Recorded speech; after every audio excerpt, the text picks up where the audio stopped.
Welcome back to OATS Functional Test Automation video course.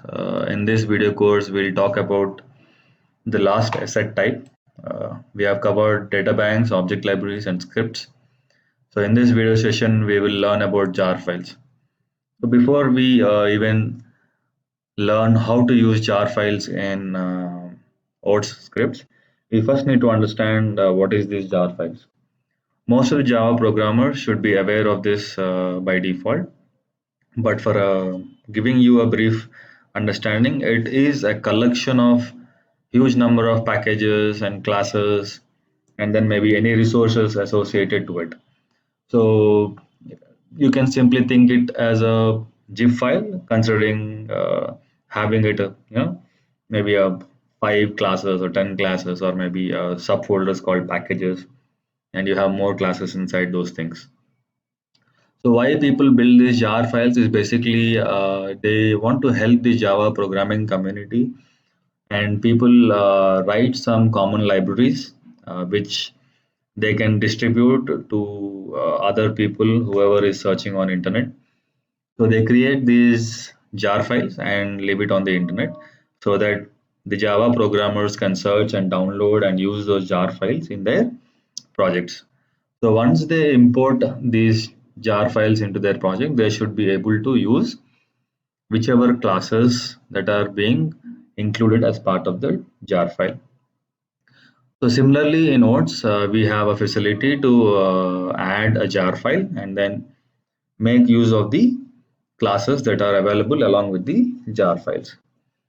So today in this course, we will be looking at one of these such commonly distributed jar files. It's called Apache Common IO jar file. You can go to this link and click on the highlighted link, and then the jar file in form of zip file is downloaded. I've included this link in the resources already, so you can go there, and I have already downloaded. And then this is the, so I'm extracting it now,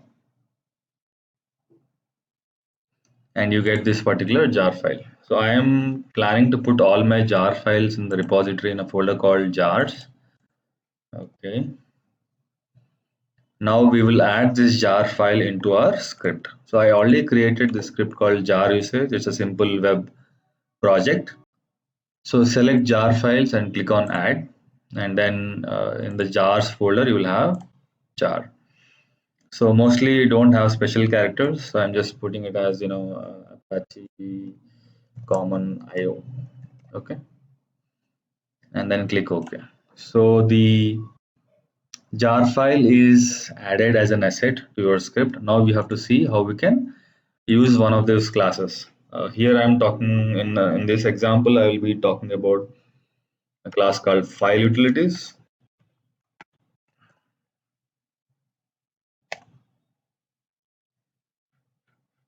So before that, we have to import this particular class file. We say import org.apache.commons.io.star.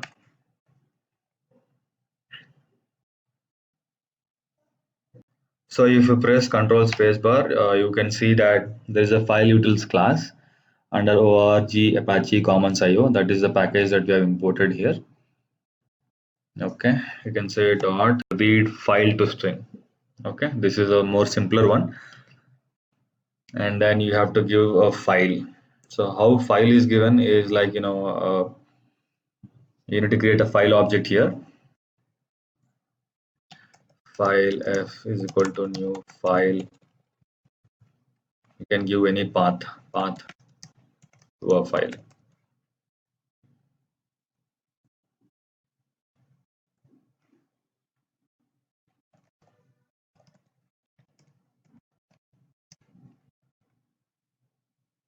So in case sometimes you don't have, or you see that OATS is, or OpenScript is unable to identify a particular class or something, it will give a red line.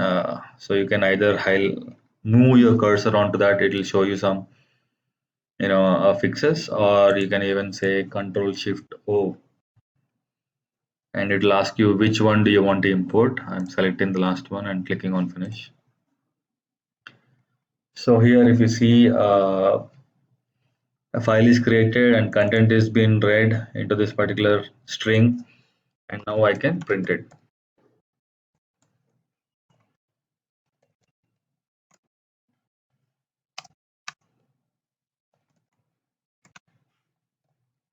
So the same thing you have to write on your own.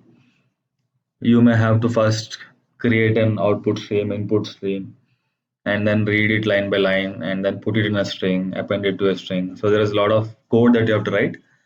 But what Apache Common IO package has along with the jar file is a ready-made and built-in method which will help and save your time in rewriting the code. So you can use those methods with simple line here, and then you are all ready to get the content from a file. So it makes life easy, and it is making all Java programmers community happy because of these libraries. For the purpose of this video session, I have created a small text file. This is the file which we will be reading the content and display it on the console. So this is just an automatically generated invoice. So it's a content that I've just written for the sake of this video, and I've placed it in my repository. So coming back to the script, I have given this path of the particular text file. Now let us execute and see what will happen. So what we have done, we have got the file. We use the fileutils class imported from the jar file, and use the method read file to string. So the content is having the content present in the text file, and then we will be printing it to the console.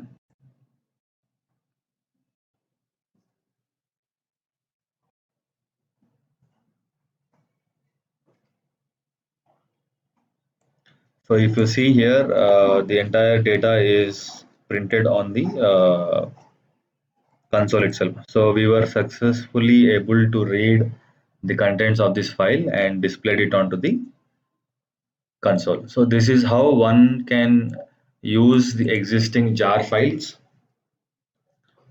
and then make your scripting more faster and reusable. You need not spend time on building these files, because many people have already spent time and built these jar files and have been distributing across the internet. You have to just search for the appropriate jar files and you should be able to go ahead. I hope this would have been a very useful session as how to use jar files in the OpenScript. With this, we conclude the assets related video courses. We will move on to the next sessions. Thank you for watching.